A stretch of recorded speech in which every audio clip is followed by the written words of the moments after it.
Bonjour à tous, bienvenue sur la chaîne de Gogoulet. La chaîne de Gogoulet, c'est la chaîne où on discute de marketing, de nouvelles technologies. Aujourd'hui, débat éternel, la portée ou l'engagement? On passe en intro.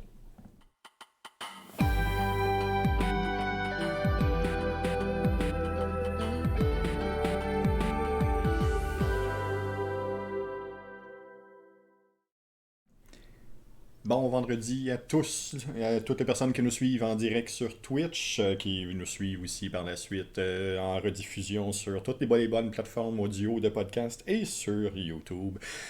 Bonjour à tous. Michel Bouchard qui se joint encore une fois à nous aujourd'hui. J'ai de la misère avec mon téléphone, il voulait pas juste comme plus fermer. Bon, ok, on va finir par l'avoir. Avec Michel Bouchard. Hey, lâche pas, Hey, ça fait partie. j'essaye, on va l'avoir. On repogne ça tranquillement. C'est bon. Michel, aujourd'hui, une discussion qui revient souvent entre nous, mais Ouais, aussi avec notre clientèle, ouais, la portée ou l'engagement. ouais.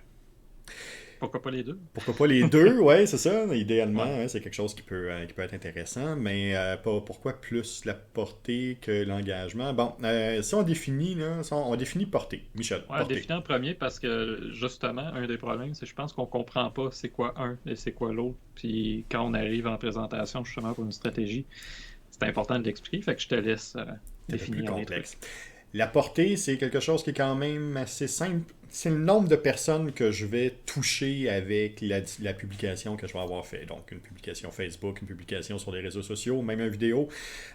Combien de personnes qui vont le voir apparaître sur leur fil d'actualité ou qui vont le voir apparaître dans leurs différentes recherches. Donc, vient me définir combien de personnes est-ce que j'ai touché. La portée, c'est ça.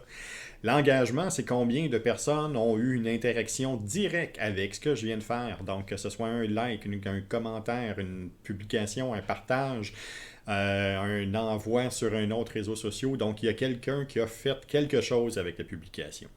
Mhm. Donc, on voit ces deux indicateurs de performance qui sont un peu différents. On voit que, bon, ça peut porter à confusion aussi. Mais encore là, si on garde ça à la base, combien de personnes qui ont vu ce que j'ai fait, combien de personnes qui ont fait quelque chose avec ce que j'ai fait, à partir de là, on peut réussir à avoir des discussions qui sont intéressantes. Ouais. Qu'est-ce qui est le plus important, par exemple? Ben, ça dépend. Encore une fois, on ramène ça, ceux qui suivent le podcast déjà depuis quelques temps, on ramène ça au pourquoi. Qu'est-ce que tu veux faire? Pourquoi est-ce que tu fais une publication sur les réseaux sociaux? Où est-ce que tu veux aller avec cette publication-là? L'exemple que je donne souvent, c'est Coke. On Ouais. voit, c'est une méga entreprise avec un nombre de fans hallucinant sur leur page sociale. Il y a des pages, il y a des pages sociales pour chaque pays. Il y a des pages sociales pour chaque province au Canada.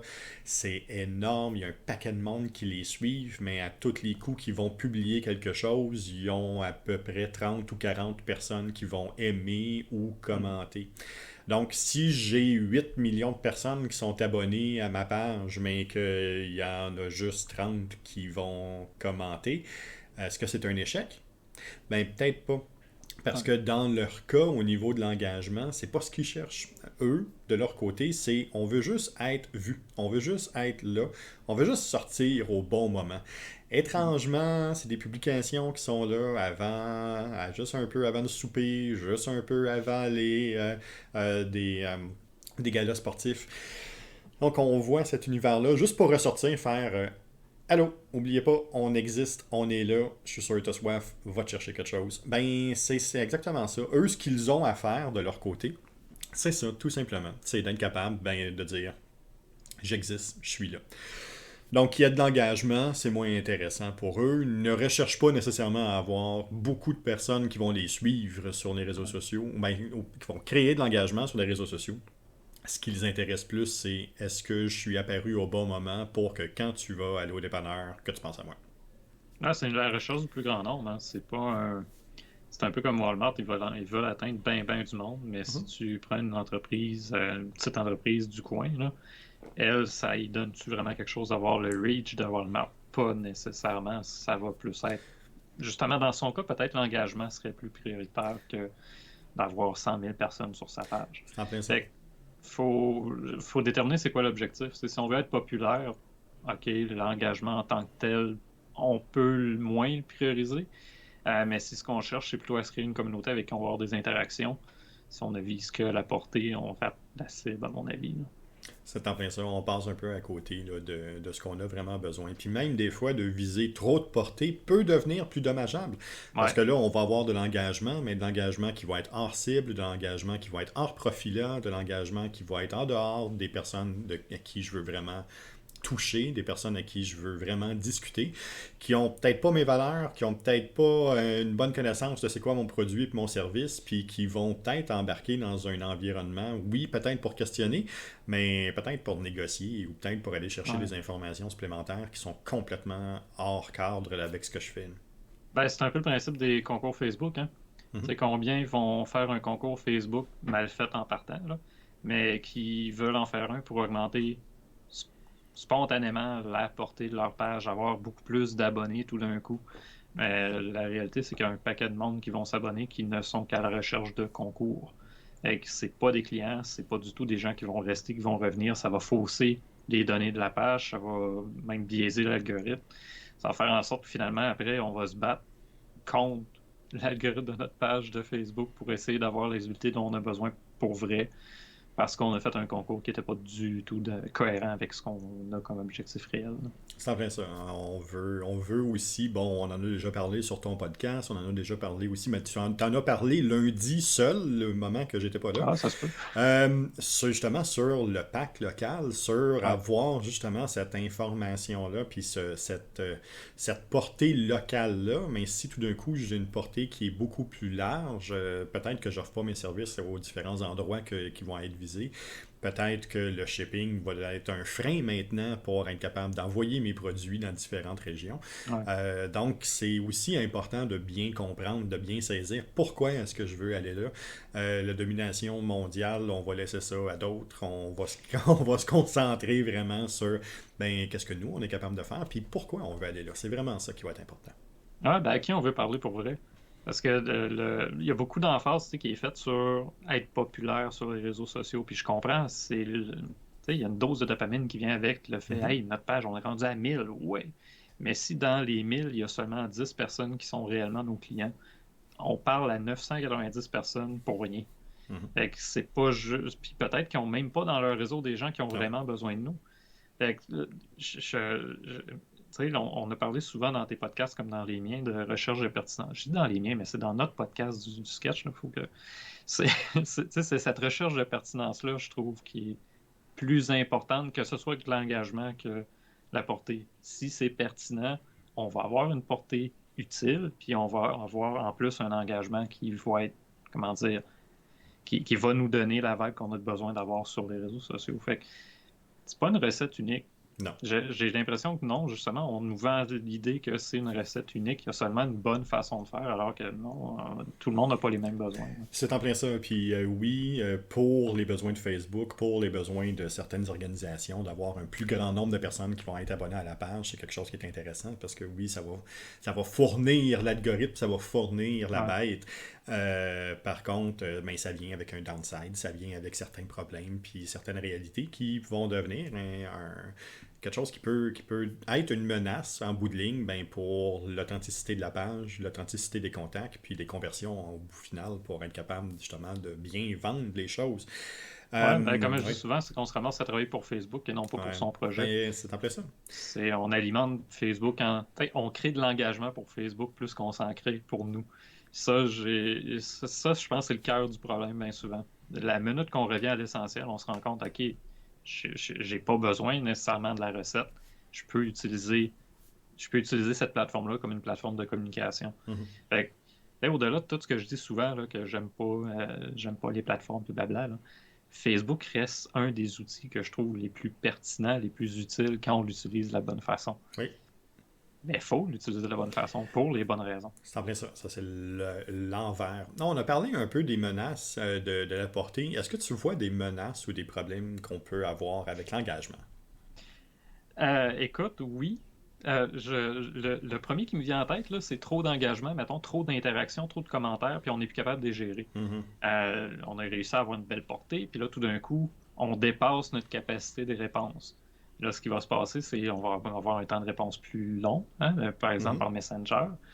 Les gens vont être de plus en plus déçus. Fait que là, les commentaires qu'on va avoir vont être de moins en moins positifs ou intéressants, puis les avis vont être négatifs. Fait que, tu sais, je vois le problème d'avoir une page où on a tellement voulu créer de l'engagement qu'on dépasse notre capacité de Ouais. gérer cet engagement-là. Mhm. C'est un peu comme un forum de discussion où on serait capable de gérer 1000 membres, Ouais. puis tout d'un coup, on en a 10 000 qui participent activement.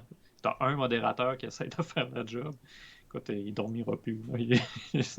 C'est ça. Fait que, comme la portée peut devenir un problème, oui, je pense que l'engagement peut devenir un problème. Toi, t'en penses quoi?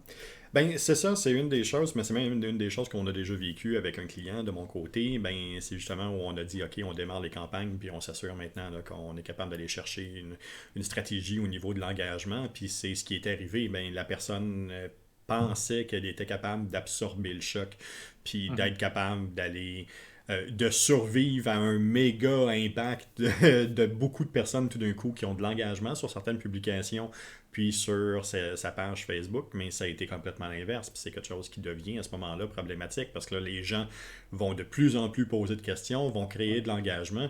Puis les personnes qui vont aller créer de l'engagement rapidement ont une attente aussi, soit celle de se faire répondre de manière authentique très rapidement. Donc là, si tout d'un coup, je suis plus capable de subvenir aux besoins de ces gens-là, puis de ne pas être capable d'entrer dans son moule-là pour eux, ben là, ça devient quelque chose qui peut être dommageable pour mon entreprise. Puis ça devient même quelque chose qui peut être qui peut tomber, ben, plus juste en marketing, mais de tomber en relations publiques, puis d'être capable par la Ouais. suite, mais de faire de la gestion de crise avec ça. Ouais. Puis ça m'amène à une question, Jean-François. À quel point une conversion peut être une forme d'engagement? Tu sais, une vente en ligne, est-ce que ça pourrait être considéré comme un engagement? Une vente en ligne, ben, je pense que la vente en ligne telle quelle, c'est l'engagement ultime, mais il y a plusieurs étapes avant ça. Mhm. Si on regarde au point de vue d'un entonnoir de conversion de base, là, c'est sûr on veut apparaître au point de vue de la découverte, puis on veut apparaître au point de vue de la recherche, puis quand la personne va être capable d'aller rechercher de l'information sur un produit, un service. Fait que ça devient important d'être présent là. Je pense pas qu'il y a un engagement pour tous, je pense qu'il y a un engagement par échelon de Mhm. l'entonnoir, puis au point de vue stratégique, je pense que c'est plus là où on réussit à avoir quelque chose d'intéressant. Mais oui, ultimement, le dernier engagement, ben oui, c'est la conversion. Ouais, parce que ça m'amenait à penser à une boutique, tu sais, qui aurait trop créé d'engagement Oui, ou de conversion. On arrive, ben, j'ai 10 000 ventes, mais j'ai 100 produits. oui, Et la déception que ça va créer auprès des gens là, est incroyable. Comment il y a de Kickstarter, justement, qui se sont exact. tirés dans le pied de cette manière-là? Parce qu'ils ont réussi vraiment à engager une grosse communauté, puis pouf, on a vendu pour 1 million, on prévoyait en vendre pour 100 000. Oui, Euh, Peut-être une autre gestion à faire, puis là, c'est une gestion de complètement. crise même. C'est Tu en sais, plein ça. le succès peut être une crise.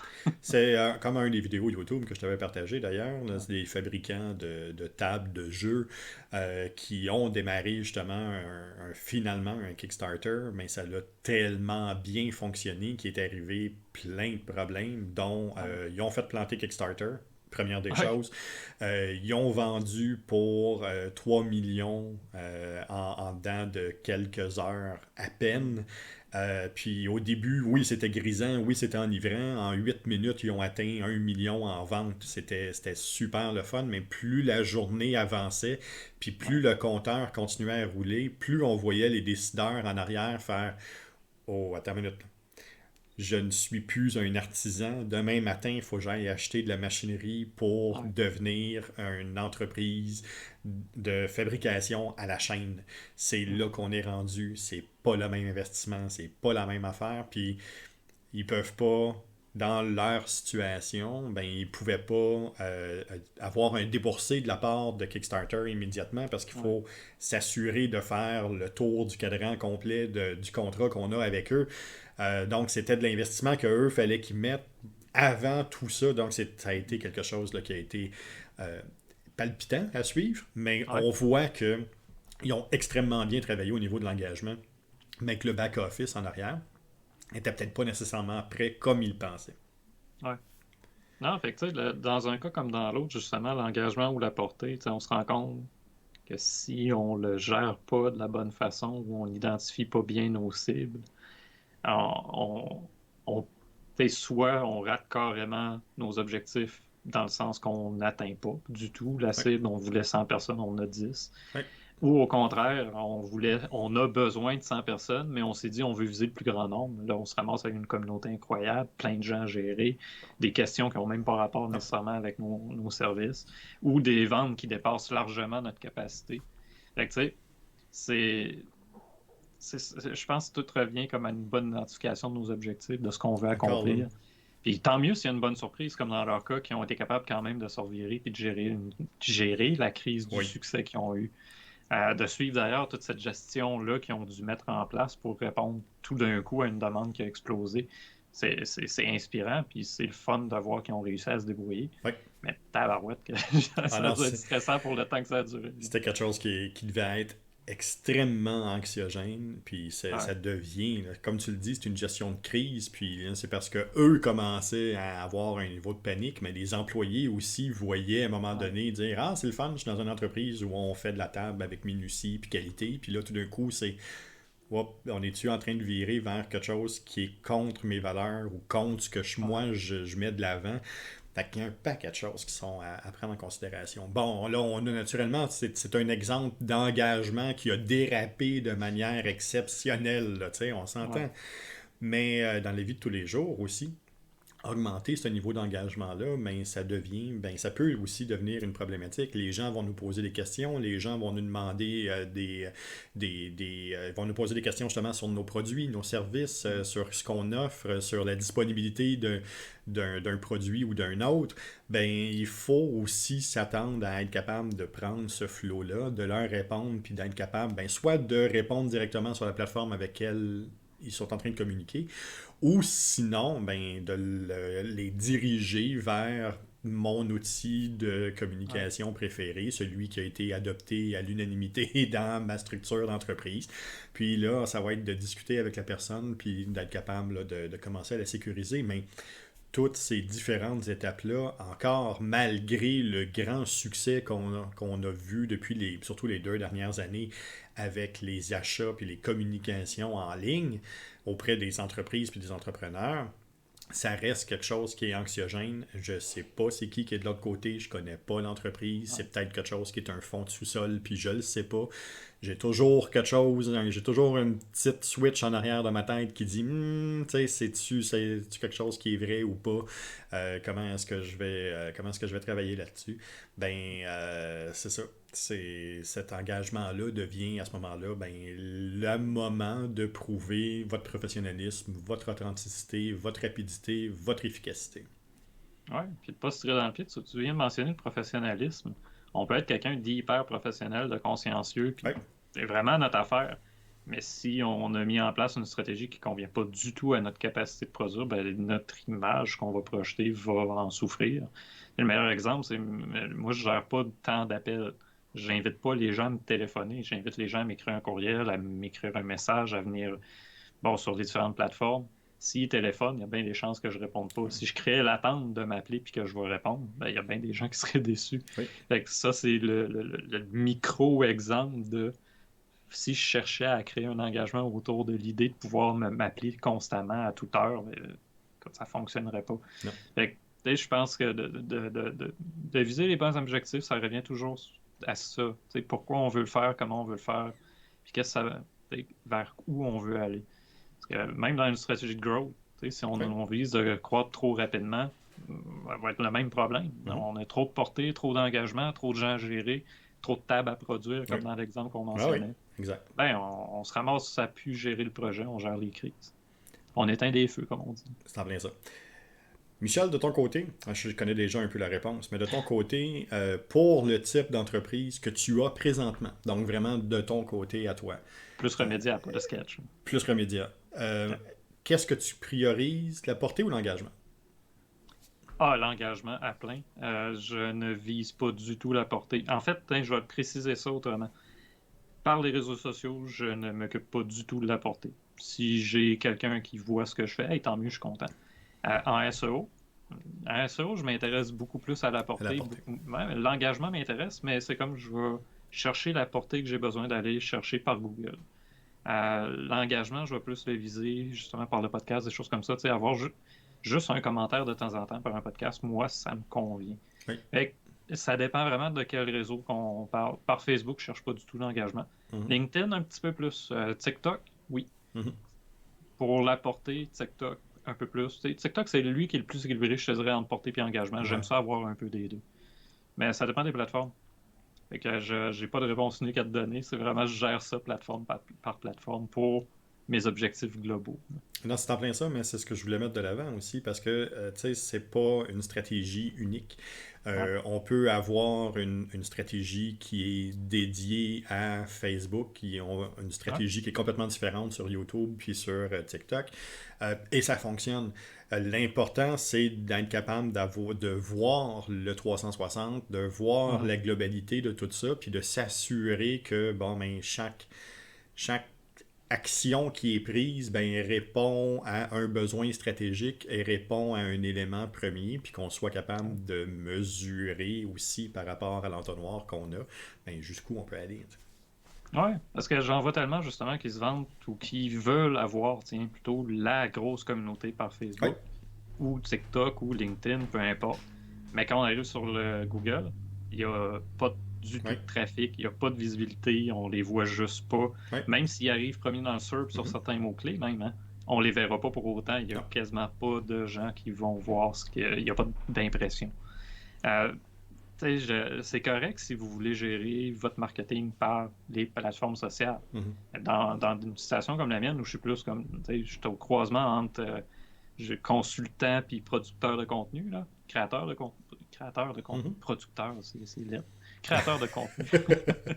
Je suis au croisement entre les deux. Si je me ramassais à ne faire que des réseaux sociaux et non pas à utiliser mes contenus pour attirer des gens en inbound, écoute, la gestion que ça me demanderait ferait en sorte que mon projet fonctionnerait juste pas. Je travaillerais non plus pour mon projet, mais je travaillerais pour du marketing par les réseaux sociaux. C'est ça. Je pense qu'il faut revenir à de quoi on a vraiment besoin, comment on veut le faire. Puis il n'y a pas une façon qui est mieux que l'autre. Il y a une façon qui est mieux pour notre entreprise, mais il n'y a pas une façon qui est mieux de l'autre dans le choix. Au final, oui, là, mais pas dans mettons, c'est pas bien ou mal. Non. Puis c'est ça. C'est d'en revenir à l'essentiel. Je pense à de quoi on a vraiment besoin pour que ça marche. Puis on a même déjà fait un podcast là-dessus. Hein. Peut-être tu n'as même pas besoin d'Internet. Peut-être tu peux te passer du web. Il y a peut-être de quoi faire. Oui, complètement. Là, il y a présentement des entreprises qui ne sont pas du tout, puis qui réussissent à très bien vivre d'une manière ou d'une autre. Puis c'est correct. Il n'y a absolument aucun problème avec ça. L'important, c'est de le comprendre, de le saisir, puis de savoir ben, comment est-ce que je suis capable de démarcher, comment est-ce que je suis capable d'aller chercher une nouvelle clientèle, comment est-ce que je suis capable de répondre aux besoins des clients actuels, puis c'est quoi le canal de communication qui est privilégié, puis c'est ça. Oui. D'accord, il faut revenir à notre projet. Hey, le cœur de tout, finalement, c'est notre projet, puis de quoi on a besoin. Fait porter engagement, peu importe. L'important, c'est d'avoir ce dont on a besoin. C'est en plein ça. Donc, il faut simplement déterminer. Je suis curieux, avec le sketch, tu vas aller de quel angle, de quelle manière? Je te dirais, tiens, le sketch, je vise la plus grande portée auprès des gens à qui on va adresser nos services, mais je cherche un très grand engagement de la part de ces gens-là. Fait que la portée totale, ça sera peut-être pas des dizaines de milliers. C'est ça.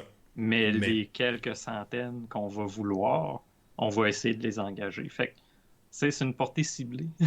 Oui, ben c'est ça. C'est exactement ça.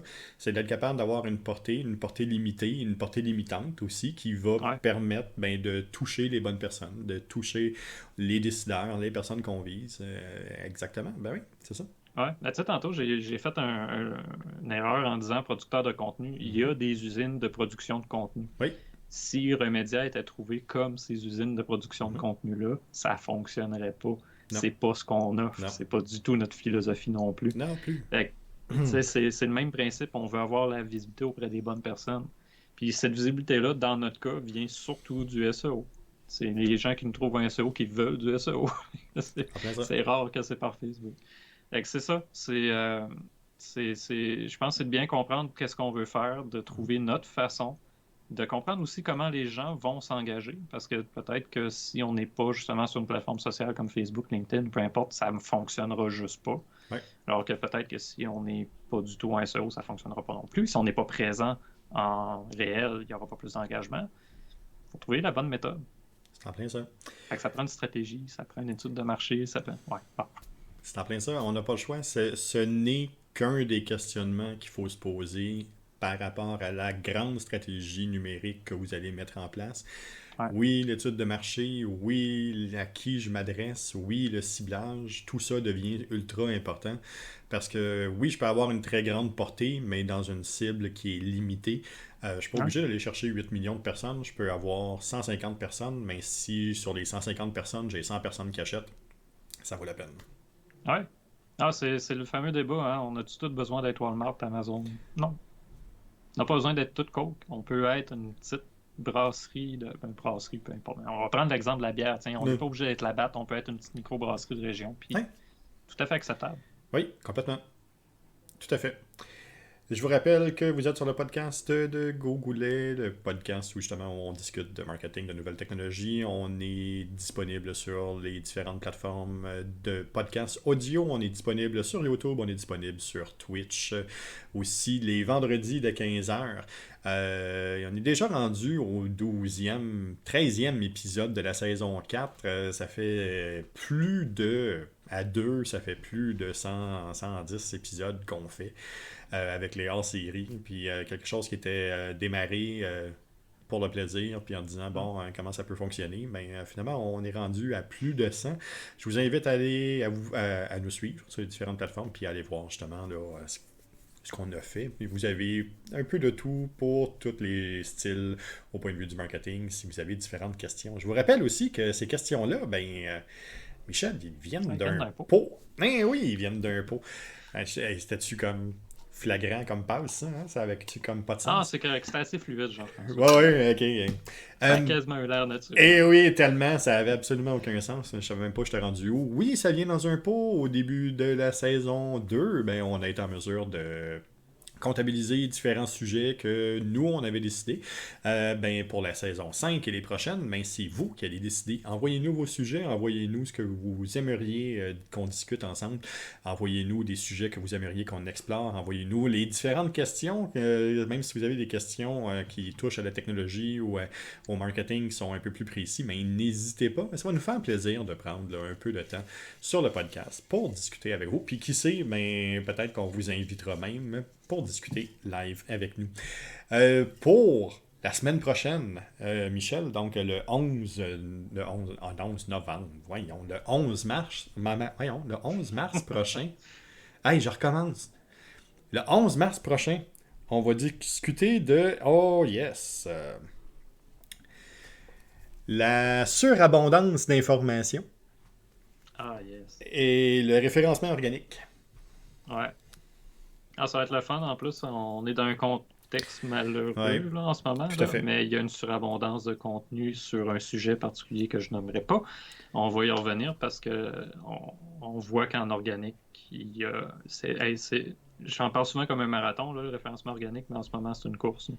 Tout le monde essaie d'avoir la visibilité auprès de quelques sujets particuliers. C'est en plein ça, puis on voit les limitations de l'algorithme, on voit qu'il y a une manière de contourner un peu ça sur le court terme, pas sur le long terme. Donc, c'est pas quelque chose qui est viable à long terme, mais sur le court terme, on voit certaines entreprises et certains organismes qui sont en train de se spécialiser dans être capables de faire ça. Puis, oui, on va pouvoir en discuter parce que, encore une fois, c'est d'actualité. Le pot a encore bien choisi son sujet qui est collé, encore une fois, à ce qu'on vit présentement. Michel, as-tu un mot de la fin de ton côté? Un mot de la fin, chercher la pertinence, pas la portée ni l'engagement. Oh, wow! De même. Je te condense ça. Oui, c'est ça. Je pense qu'on est tout le temps dans le même... On parle tout le temps de la même affaire, Jean-François, quelque part, je trouve. On ramène tout le temps ça à quelque chose de simple. Il faut être pertinent en ligne. Il faut être pertinent, il faut être authentique, comme dans la vie en général. Si vous nous rencontrez dans la vie en général, on est généralement pertinent et la plupart du temps authentique. Ouais, fait que c'est ça, pertinence, Jean-François. Mon Pertinence. mot-clé, Pertinence, le mot-clé d'aujourd'hui. Donc, Michel, je te remercie encore une fois pour cette fabuleuse semaine. On retient, entre autres, que la portée et l'engagement, c'est pas un ou l'autre, ça peut être les deux en même temps, tout ouais, ça mélangé. Travaillez sur votre stratégie, travaillez sur votre étude de marché, sachez à qui vous voulez parler, c'est ce qui est le plus important. Puis, assurez-vous là, d'avoir du plaisir là-dedans, je pense aussi. exactement. Faut pas oublier d'avoir du fun dans ça. Ouais. C'est pas osé de rester le fun. Michel, merci pour la semaine. Hey, merci à Merci toi. pour l'intervention que tu as faite avec le podcast aujourd'hui. Les personnes qui nous écoutent, je vous remercie énormément. On se revoit bientôt sur un autre podcast. Sur ce, merci beaucoup. À la À prochaine. la prochaine.